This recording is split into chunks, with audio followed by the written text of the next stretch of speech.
And hello viewers, this is Brandon OBH, and in this video I wanted to show you my collection of horror comics, what I have. To be quite honest, it's not a lot. I don't collect a wide variety of different horror comics. A lot of them kind of seem to be like the cliche type of style. But I just wanted to show you just the different ones. I have I'm not gonna show you all of them. I'm just gonna show you just a few of them. This one right here, there's a Vault of Horror right here, which this one's one of my favorites here. Actually, let me take it out of the plastic wrap here so I can find out which one it is exactly. This is the it's obviously the reprint. They reprinted these in the 90s, I think, like 92 or 93. And this is originally from 1950, the Vault of Horror number 16, that's what this one was. And I used to have this one back when I was, I don't know, like 12 or 13 years old, back like 15 years ago, but I actually reordered it again not that long ago, and this is a really good one. This one has the story of fitting punishment. This one was like my favorite story. This one was awesome. I loved it. It was so scary. And I believe it's adapted from another old story, or so I read. Yeah, this is a really great one. Yeah, it's number 16. Next one right here is also the Vault of Horror right here. I actually ordered this one not too long ago as well. This one's from 1951, Vault of Horror number 23. It's a reprint of that. This one's pretty good. Again, these newer ones from like the 90s, they have a lot better coloring in them. Their coloring are just so vibrant. They just totally stick out. I love it. And this story, I know this story was adapted into an actual Tales from the Crypt episode. And so that's that one. And not only Vault of Horror is what I have, but I also have The Haunt of Fear, also from EC Comics. This one was mostly hosted by the old witch, and this one has a story, Horror Wee House Bayou, and this one particularly I've had for a long time. This one I've probably had since probably like 15 years now. I've had this one, and I haven't read this story in a long time, but apparently this story is actually very, very this story is very, how do you say it? Has a lot behind it, I guess you can say. It's very sketchy. It's very racy. I guess that's the proper word I was looking for. But I haven't read it in a long time, so I don't know quite what it's about. There's also a story about a man switching bodies with a monkey in this one. And I think there's like a fairy tale one in this one too. And so yeah, that's another one. There's also another Haunt of Fear. And I have this one right here. This one was made in 1950, or it's a reprint from 1950 anyway. Haunt of Fear number 4. I used to have this one when I was younger too. Of course, you know, I lost it over the years or it got destroyed. But I remember when I bought the old one, I loved the cover. I absolutely love the cover. Just that Al Feldstein just artwork right there of the mummy was just amazing. It just totally brought me in.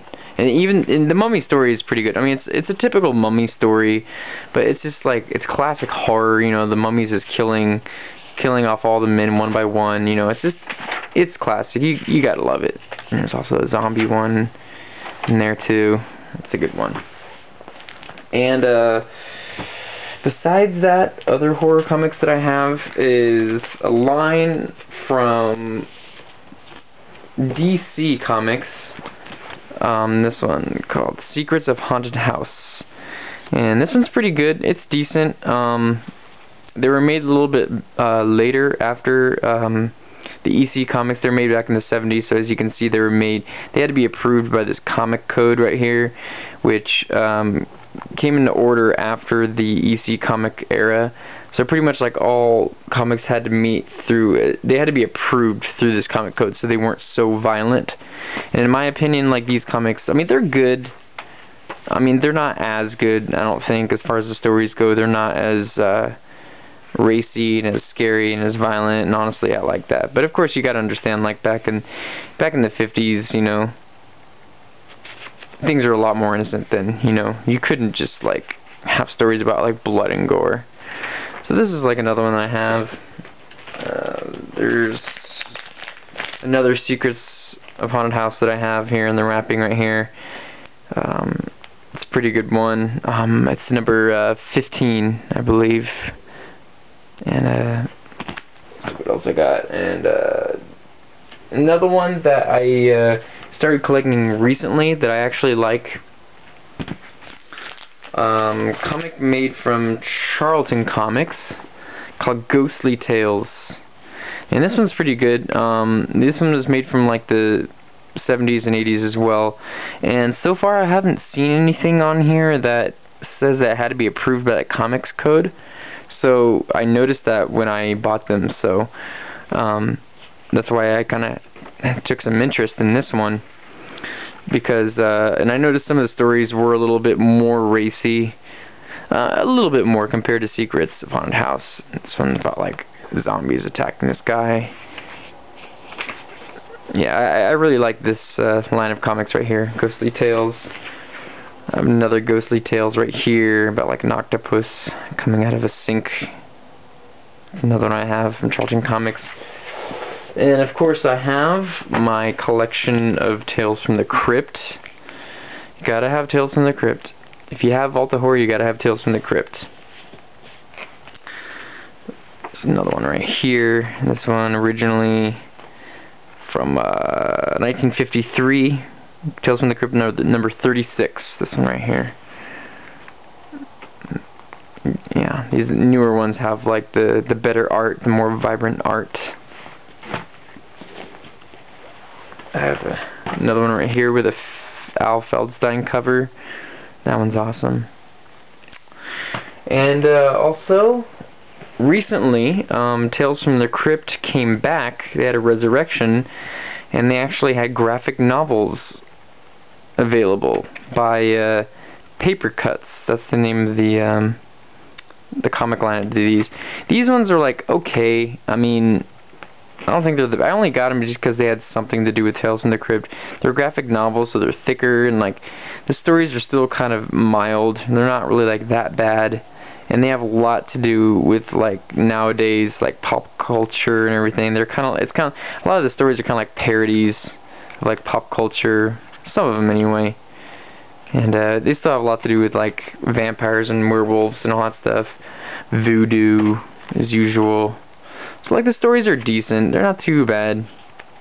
I still think the classic ones are a little bit better. So that's this one right here. Each novel had its own theme. This one was Yabba Dabba Voodoo. And this one was U-Tomb. You know, making fun of YouTube. Call it U-Tomb. And this one's called Zombie-licious. Another one. I don't know. They were decent. They weren't too bad. And last but not least, the comics that I think are my favorite anyway are made from Pacific Comics called Twisted Tales. And this is Twisted Tales number 6. This is a line that didn't really last very long. Twisted Tales is only around for like maybe about 3 or 4 years. They made like 10 different issues. They had great stories, I think. A little bit more, they weren't as juvenile, you know, they were a lot more serious. They didn't really have quirky and comical endings. They were just more like serious, but they, you know, they would always tell stories about like monsters or zombies or ghosts or werewolves or something like that. So they always had great artwork, and this one's like another one of my favorites right here in this particular issue. They have this one story about ghosts haunting a highway. And now this one. This is number 9. Twisted Tales number 9. This one was really good. Great art by Bill Ray and Val Merrick.